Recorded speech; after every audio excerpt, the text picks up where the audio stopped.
And we begin with breaking news. Virgin Galactic SpaceShip Two crashed in a California desert during a test flight. Of the two pilots on board, one died, the other suffered major injuries. You can see the area there where the accident occurred. The spaceship accident comes just 3 days after the catastrophic launch of the Antares rocket in Virginia. Joining me now to discuss the latest is RT correspondent Lindsay France from our Los Angeles studio.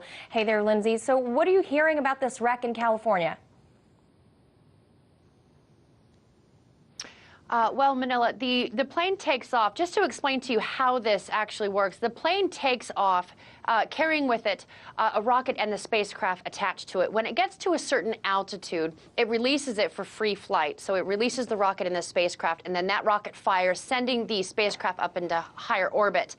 Now, according to the information we have right now, it took about 45 minutes for the airplane to hit about 50,000 feet altitude, and it's that point when it released the rocket and SpaceShip Two for free flight, and then when that engine started is when the explosion reportedly has happened. Now, this happened about 95 miles outside of Los Angeles, and there is about a 2-mile debris field that investigators need to get to figure out how exactly this happened.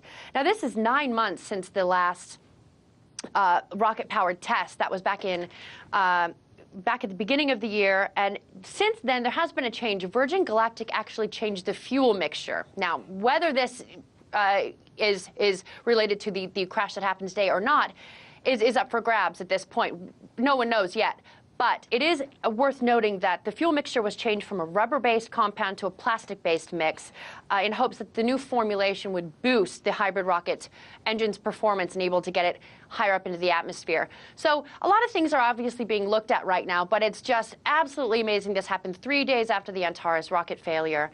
And of course, it's very sad that a person lost their life. And then, of course, we've got another pilot with major injuries in the hospital. Right. What a blow to the aerospace industry right now. Now, Sir Richard Branson had high hopes for this project, and he intended, from what I'm hearing, that the first commercial flight to be as early as February of next year. How do you think this wreck will affect the future of space tourism? Well, of course, people have lined up for quite a while, spending about $250,000 for a ticket on these flights. And the last thing you want to do when you spend that much for a ticket for that sort of experience is have to adjust your life insurance policy before you get on. So Richard Branson has got a lot of things to look at right now. He just tweeted that he's on his way to the Mojave Desert to be with the team. Obviously, there's a lot of investigations and a lot of comforting to go on because a very close part of his team did lose his life.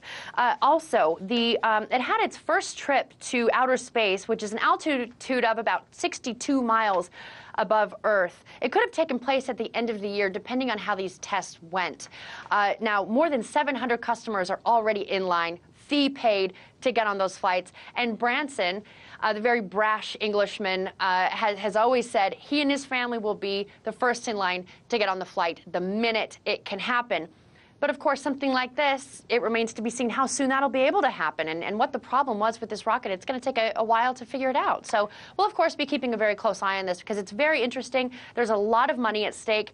And, of course, lives are lost in accidents like this. So we'll be keeping you up to date as it unfolds. All right. Thanks for the update. That was RT's Lindsay France.